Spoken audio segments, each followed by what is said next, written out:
Pakistan is an exploitator of human rights and one of the biggest culprit in human rights field.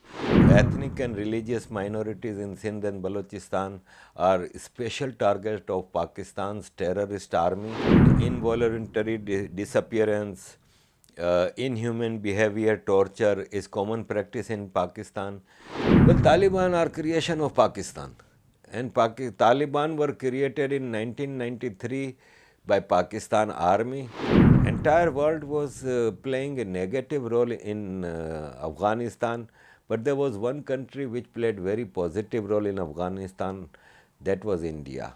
India was training their civil service, police, making highways, hospitals, schools, and that too without giving any loan. It was a gift by Indian government to Afghanistan. So Pakistan is an exploitator of human rights and one of the biggest culprit in human rights field. Sindh, Balochistan are particular areas of concern for human rights activists. Ethnic and religious minorities in Sindh and Balochistan are special target of Pakistan's terrorist army, Punjabi army. And coming to the Balochistan, there are thousands of missing persons in Balochistan, extrajudicial killing, involuntary disappearance, inhuman behavior, torture is common practice in Pakistan. People get missed and the families are always looking for them, but they cannot find them at all. And there is no law prevailing in Balochistan and Sindh. Army's military rule is unofficially in Balochistan and Sindh. In Sindh also, the biggest issue in Sindh is religious minorities. About 1,000 minority girls are kidnapped, raped, forcefully converted into Islam, and then forcefully married to some older people. This is going on unnoticed. No international voice is raising this issue of inhuman behavior with minority girls in particular. And then in Sindh there are no civic facilities, because according to United Nations Human Rights Charter, civic facilities are basic human rights also. All civic facilities are provided in Punjab at the cost of Sindh and Balochistan resources. Punjab has no natural resources, but Sindh and Balochistan are richest provinces of Pakistan. 70% is to national exchequer is provided by Sindh, but yet there is no transport system in biggest city of Pakistan, Karachi, while Punjab has many cities have metro buses, metro trains, highways, all these things. So I think that Pakistan army is exploiting Sindh and Balochistan resources and human beings. How do you see Pakistan insulating Afghanistan recently? A change in its policy towards the Taliban. Well, Taliban are creation of Pakistan, and Taliban were created in 1993 by Pakistan Army to take control of Afghanistan. And when 2001, 9/11, after 9/11 in 2001, America started a war in Afghanistan against Taliban. The very same Taliban were handed over to America against dollars, which was mentioned in Musharraf's book In the Line of Duty. And Taliban were suddenly from freedom fighter became terrorist. And when in 2021 Taliban took over with the help of Pakistan back Afghanistan, and Imran Khan declared them a victory like a victory in Medina versus Makkah. He said that Taliban have taken back their land and they are freedom fighters so and so, because Pakistan army was expecting that Taliban will continue following the dictation given by Pakistan army. But after 2021, Taliban were different forces, and they had suffered 20 years because of betrayal of Pakistan army. So they decided not to follow dictations of Pakistan. So now Pakistan considers Taliban as enemy of Pakistan, and Taliban are not ready to follow the dictation. Taliban had seen one thing in 20 years in exile, that entire world was playing a negative role in Afghanistan, but there was one country which played very positive role in Afghanistan, that was India, because India was training their civil service, police, making highways, hospitals, schools, and that too without giving any loan. It was a gift by Indian government to Afghanistan. So Taliban saw that in Pakistan has always taken benefit out of Afghans, and these Afghans who were biggest victim of Pakistani terrorism, but they were branded as terrorists globally. So they saw all these things and they decided not to fall in the trap of Pakistan again. And that's why now Pakistan thinks that Taliban are traitors.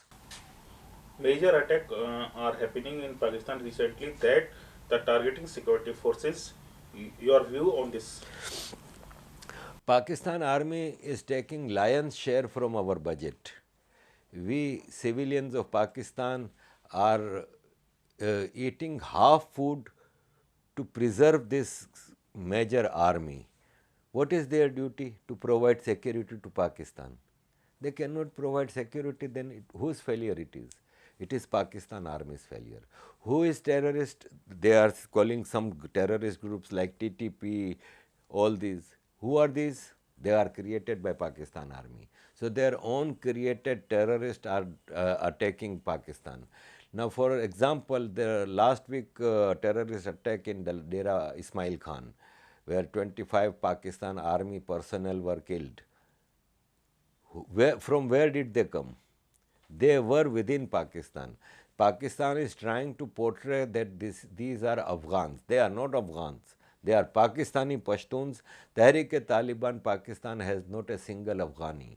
They all are Pakistani, and they are created, nurtured and trained by Pakistan army. Today these TTP are not ready to follow dictation of Pakistan army. Taliban in Afghanistan had one motive, one agenda, bringing Sharia. So Tehreek-e-Taliban Pakistan is also asking for Sharia only. They say, today you bring Sharia in Pakistan, we will stop all our activities. So what's wrong? You trained them, you gave them Islamic extremist ideology. So now they are asking for the very same things that you were imposing in Afghanistan. So if Sharia is good for Afghanistan, why it is bad for Pakistan? This is the question TTP is asking. In my opinion, TTP is not terrorist. TTP are freedom fighters and they are mujahids. How do you view India's Supreme Court verdict on Article 370 in Kashmir? Well, first of all, it is internal matter of India. No other country has right to speak about it. The unsolved, unresolved issue of Kashmir is only POK and Gilgit-Baltistan because it is occupied by Pakistan. My view, and it is a legal view, that in 1947, when Kashmiri leadership asked standstill agreement with Pakistan and India, why Pakistan attacked Kashmir? When Pakistan attacked Kashmir, they were not mujahids, they were terrorists because they were raping Kashmiri women. Kashmiri women were sold in bazaars of Rawalpindi and Peshawar by Pakistan's, they call it tribals, but half were Pakistan's regular army officers. At that time, the legal custodian of Jammu and Kashmir, state of Jammu and Kashmir comprises of Jammu, Kashmir, Gilgit, Baltistan, Ladakh. The legal custodian Maharaja Hari Singh, with Muslim majority leader Sheikh Abdullah comes to New Delhi, did not go to Islamabad, at that time Karachi was capital, did not come to Karachi, went to New Delhi and requested Prime Minister Nehru that we want to sign accession treaty. So according to the Division of India Act, all the princely estates had right to sign accession treaty with one, either Pakistan or India. When legal custodian with Muslim majority leader signs an accession treaty with Bharat, entire state of Jammu, Kashmir, Gilgit, Baltistan, Ladakh becomes Bharat's part. So it is Bharat's part. Now Bharat Sarkar, Bharat's court makes a decision that is legal because it is made by Bharat Supreme Court. If anyone has objection, go to the courts. You cannot do anything because court is supreme in making verdict on law and legal affairs. So Article 370 is abrogation. I think it's 4 years now almost. Kashmir has changed. Last week somebody sent me a video of Srinagar and I had to watch that video 3-4 times to make sure that it is Srinagar, not Europe. So beautiful it is. Kashmiri economy is growing. Kashmir's biggest economy is based on tourism. There are 25 million tourists this year only, 2023, biggest in history of Kashmir. Kashmir's economy is apple, tourism, highways are built, new universities and colleges are built, tunnels are built. Kashmiri students are studying in entire Bharat's universities, South India, East India, West India. So Article 370 was a hindrance in the progress of Jammu and Kashmir.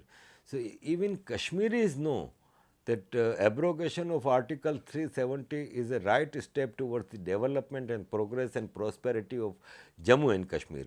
Now, statehood or union territory, I think this is pure domestic affair and it should be solved very soon because Kashmir has faced very brutal Pakistan terrorism for decades. So now coming back to normality, it takes time. It's only 4 years. I'm sure Indian government has plans to bring statehood again in Jammu and Kashmir and Ladakh and hopefully things will get much better. The only unresolved issue is the lands occupied by Pakistan and China because Aksai Chin and Shagram Valley which are occupied by China are also part of state of Jammu and Kashmir, parts of Bharat. Last question. Explain about present situation in POK and India's. That POK is its territory. Well, POK today, social media is a very big medium of awareness, and people in POK, when they see the progress and prosperity in Union Territory of Jammu and Kashmir, they start thinking that we are also the same people. We were also once part of Kashmir. Why there is no progress, prosperity in POK? Why there is no prosperity in Gilgit-Baltistan? People of Kashmir, POK, they provide electricity to Punjab province of Pakistan. Yet they have 16 hours and 12 hours load shedding. They are paying biggest, most expensive electricity are provided to people of Jammu and POK while they are the producer of the electricity. They are providing water to entire Pakistan, yet their women are walking miles to bring water at their home. Then biggest thing in human rights is your culture, your food, your dress, your language, your heritage, which is being killed in POK.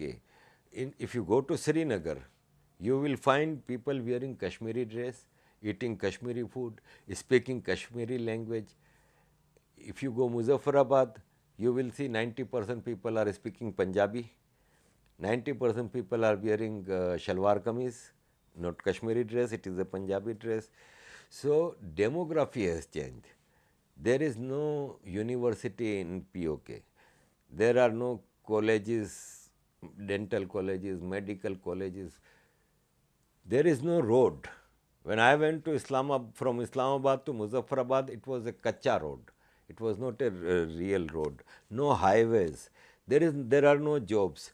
So there are protests across POK, and every district, Ravla Kot, Muzaffarabad, Neelam, Mirpur, they are protesting because they can see that the same Kashmiris in India are prosperous, getting better education, getting better civic facilities, but in POK all these are not provided.